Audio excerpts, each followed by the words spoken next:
Hello everyone, welcome to the Geekdom, the place where we outcast comes to talk about the things we love, and welcome to a new segment, Comics of the Week. Okay, we're giving it a go. There's a bunch of comics coming out this week. I think this video will be posted on the Wednesday, when it's New Comic Book Day, or on the Thursday, so you can go out just after the comics have been released. But I'm going to talk you through some of my favourite and most exciting comics that are coming out this week. We're going to start with my favourite comic company. There should be like timestamps in the video if you want to go to a specific part, but my favourite is DC. So we're going to start with some of the best things that are coming out this week. First up, we've got Superman, the Kryptonite Spectrum, issue 1. Okay, we've got a couple of issue 1s coming out this week, which is always really exciting. So this comic book focuses on Superman, and he's looking at all the different colours of kryptonite, testing them on himself to know their effects, so that if a villain ever gets their hand on kryptonite, he knows exactly how to deal with it. I do believe Batman is appearing in this, which is really cool. They're probably going to work together.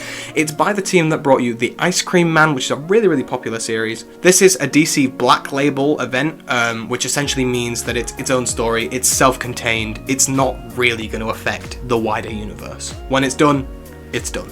Next up, we have Trinity, Daughter of Wonder Woman, issue 3.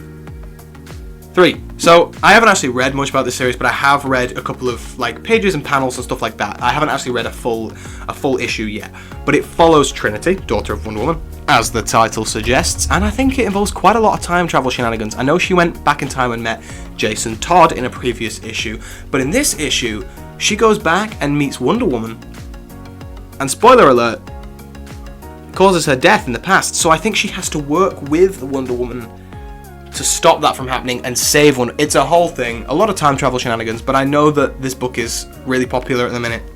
A lot of people are really liking the character, so pick it up if that's something that interests you. Then we've got Supergirl, number 4. There's a lot going on in this book. I'm personally not up to date with issue 3. I've read the first 2. I really enjoy the series. I think Supergirl's a great character, and obviously we've got Woman of Tomorrow coming up soon. She made her appearance in Superman. I know she's a very popular character at the minute. So if you are a new comic book reader, or you just want to learn more about Supergirl, I'd definitely jump in here. The artwork's great, the characters are really cool, so jump in there. And finally, on the DC front, we have Action Comics 1089. This is following the Superboy story that we've got going on. It's not Connor, it's Superman as a youngster, I believe. Superman as a youngster.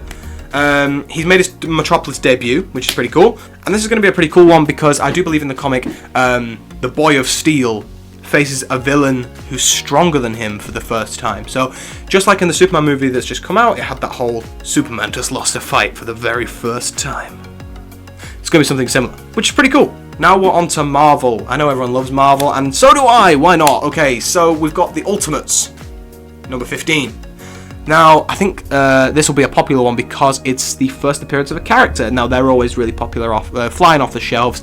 And this one's a weird one because it appears it's Shang-Chi as Iron Fist. Shang-Chi is the immortal Iron Fist, which is pretty cool in the Ultimates universe. So, first appearance of a character. I don't know if it'll be worth anything one day, but it might be. First appearances usually are. So, maybe go and grab that one, viewers. After that, we've got Spider-Man and Wolverine, number 4. I've heard such amazing things about this book, people who have read it early and stuff. Supposedly, it's just wall-to-wall action.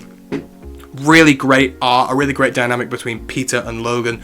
Definitely pick it up if you're like even one of these two characters, because apparently it's amazing. Then we've got Predator Kills the Marvel Universe, number 1. Without giving too much away, the title does kind of tell you what's going on there, and it is in the same universe as all the other Predator versus comics that are out there, which is pretty cool. If you're a big fan of Predator or a big fan of Marvel, this is probably the one for you. Marvel are doing a thing at the minute called Bring on the Bad Guys, and we've got Red Skull, which is a pretty cool one, and it focuses more on his time in World War II and stuff like that, and what horrible future awaits Captain America. Then we've got Fantastic Four, number 2. I've heard great things about this book. Fantastic Four First Steps has just come out, and if you're looking to hop onto a new Fantastic Four series, just like with Supergirl, it's a great jumping on point. Okay, the first issue's only come out a few weeks ago, so surely you'll still be able to pick that up. Get into Fantastic Four if you're looking to. This is a great place to start. There's a lot of time travel shenanigans, a lot of cosmic stuff. It's very Fantastic Four. I'm sure you'll love it. Then we've got Ultimate Spider-Man Incursion, number 3. Not a story I've read. I love Ultimate Spider-Man. It's like my favourite thing. I've not read Incursion yet, but I do believe in this one. Miles is meeting up with the Maker and learning all of the terrible things that are about to happen in the Ultimate Universe. So, it might be quite good. You never know. I have heard mixed reviews on this run. And then I've got a couple of indies for you. Well, Skybound, that sort of thing. I know they're pretty popular, obviously not as popular as Marvel or DC, but there are some really great books out there. For me, Transformers, The Modern Run, one of the best things I've ever read. The first volume, if you can pick that up, Robots in Disguise, it's fantastic. It might be the best thing I've ever read. It's just unbelievably good if you're a Transformers fan. So Transformers number 23 is hitting shelves this week as well, which is really exciting. And it's all about the matrix of leadership and stuff, this new issue. So come on, fans of the 80s, come on. And then we've got another one which I'm not familiar with at all. I've just done my research, right? It's called Valiant Beyond Bloodshot number 1. So Valiant, the Valiant universe has been around for a very long time, over 10 years I should think. And Bloodshot number 1 is like a revamp. They're revamping the whole universe, I think. And Bloodshot number 1 is supposed to be like the jumping on point. So if there's a new universe that you want to get started with and you just want to learn about some cool new characters, some cool new heroes, that sort of thing, definitely the one for you.